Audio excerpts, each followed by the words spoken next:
Hello, you're watching World Talks on TVP World. My name is Sascha Fahrbach.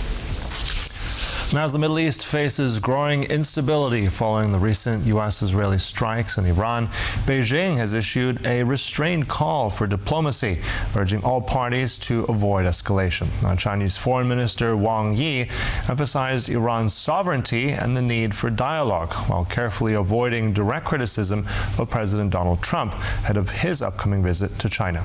With Iran supplying over 1 million barrels of crude oil daily to Beijing, China has clear economic interests at stake, but avoids military entanglement. Joining us now is Alicia Garcia-Herrero, Senior Fellow at Bruegel, to discuss the economic costs of the war, China's role, and the wider impact on global energy markets. Good to have you here on TVP World. Welcome.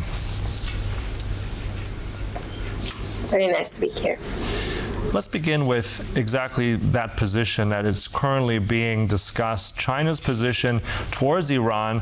We have also this recent telephone call between the foreign minister of China, also with his Bahraini counterpart, again, emphasizing this sovereignty issue. So how do we interpret Beijing's recent statements? Will China now be more involved, and to what extent in the Middle East?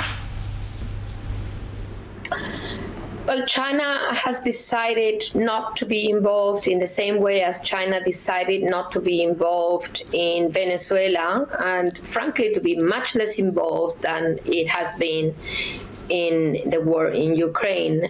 So it's a different position.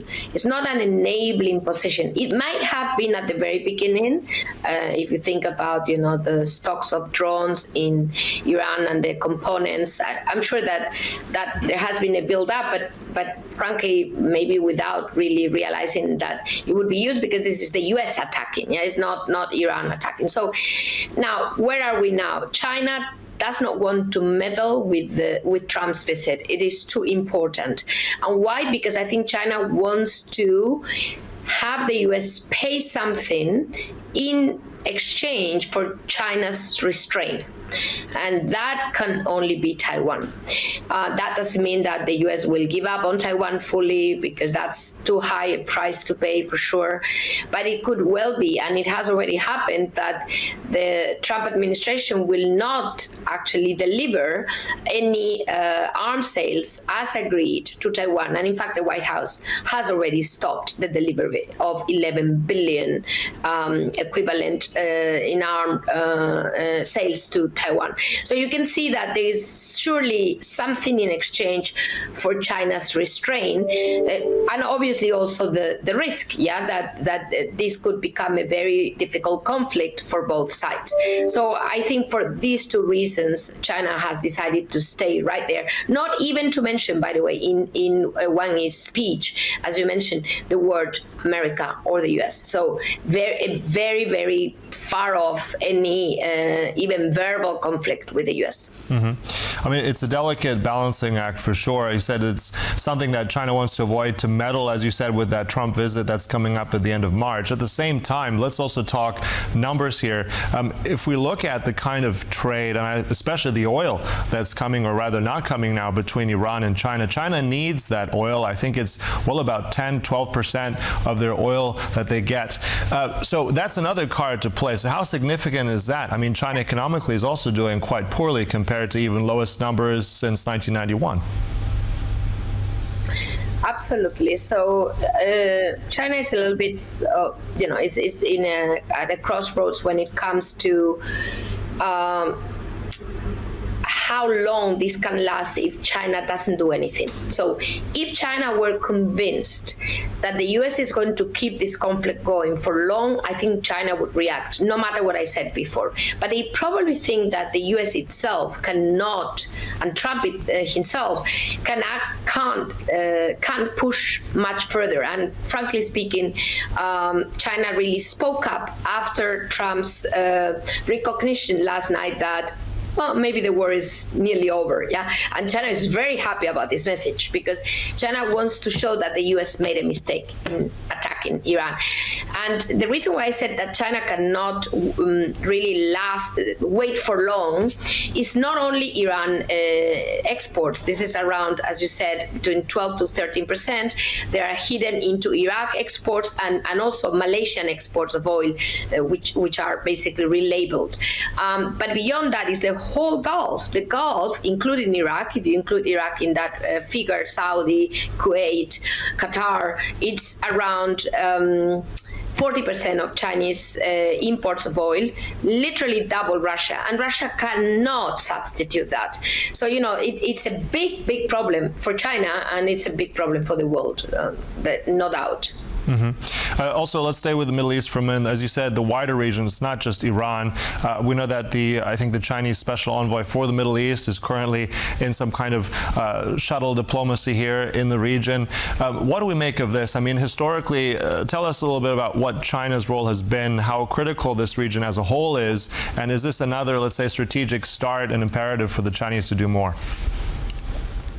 Yeah, absolutely. That's a key point, because beyond the economic impact, if the U.S. gets its way on Iran, imagine something like Venezuela, and we're far from that at the moment, but controlling oil resources and having a puppet government, China will suffer a lot, not only because of what we just described as, more expensive access to oil, you name it, but also because of the rest of the region. China has tried to play a shadow shadow leadership, in the sense that it's always tried not to be too obvious, but at the same time economically important. But that non-obvious participation has become more and more obvious. Let me give you 3 examples. One is the China's brokered appeasement between Iran and Saudi 2024. Then before that, Iran's deal for $400 billion in oil exports to China 2021. Then in exchange for that nice present, Iran got into the BRICS, and Iran got before that into the Shanghai Cooperation Organization, which is kind of, I wouldn't say a NATO, because it's by no means as institutionalized as NATO. But of course, for Iran, this is a big prize. It hasn't helped, though. So the region now is like, okay, what is China bringing? Is China bringing a solution, or is China not strong enough or not willing maybe enough to respond to the US? Then where is the solution? So, for China's image in the region, this is quite costly.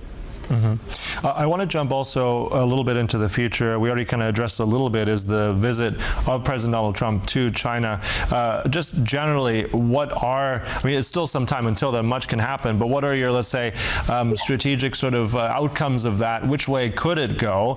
And just a little other, I'm curious to myself, why just that single city visit? Does that have any also indication for us diplomatically? Yeah. So it's a good point. There's only Beijing. I think many read this only Beijing kind of visit into a non-visit, like no major announcement from this visit. And I would quite agree with that, in the sense that I think the action will be in November at the APEC meeting. And why? It's because by then we will know more about Iran. We will know more about also, by the way, Taiwan local elections, which is not minimal, because the party in government, the DPP, the Democratic Party, may lose severely, and that's good news for China. So there's going to be a lot of things happening, and midterm elections, you name it. So there will be more clarity as to where Trump stands, and China will know better what to offer to Trump in exchange for something else. Now, Trump looks pretty, if you want, until, say, yesterday, pretty strong. Yeah, Venezuela, Iran, wow, that's scary for China if you think about it. But I think this is why this visit, and by the way, the tariffs are over, because the Supreme Court in the U.S. eliminated the tariffs for China and others. So there's no tariff discussion here, because that's going to last 150 days. i.e., during that visit, there will still be no clarity on tariffs. Therefore, I think this is more of a ceremonial visit, although very important because the discussions will be behind the scenes. We will not know too much about what is being discussed, and I still think Taiwan will be important in those discussions. And then also, I think just one final one. I mean, in terms of the situation with oil, we know that almost $120 a barrel on Monday. That's now since struck down a little bit. It's dipped. Where do you think oil is going to go in the next days? What kind of impact will that have economically? Just briefly before we close. Yeah, sure. It went down for two reasons. The one being less important, G7 saying and forced, basically pushed by Trump that they would use strategic reserves, but the numbers they've offered for 100 million barrels is nothing a day, so not very relevant. A little bit because it shows coordination from the West. Secondly, Trump saying the war is nearly over. That's all. But the minute this is proven not to be true because the war continues, I think oil prices could go higher.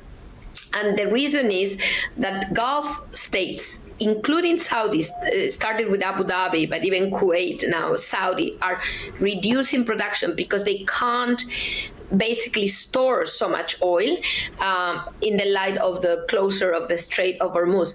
So by reducing production, even if they open the Strait of Hormuz, there will be lack of barrels in the system. And therefore, I think oil prices will remain elevated for quite some time. All right, so giving us the latest there. Many things from Asia there in China. Thank you so much. That was Alicia Garcia-Herrero there from Bruegel. Thank you so much. Thank you. And thank you for joining us here on World Talks. But stay right here on TVP World for more news and commentary. Goodbye.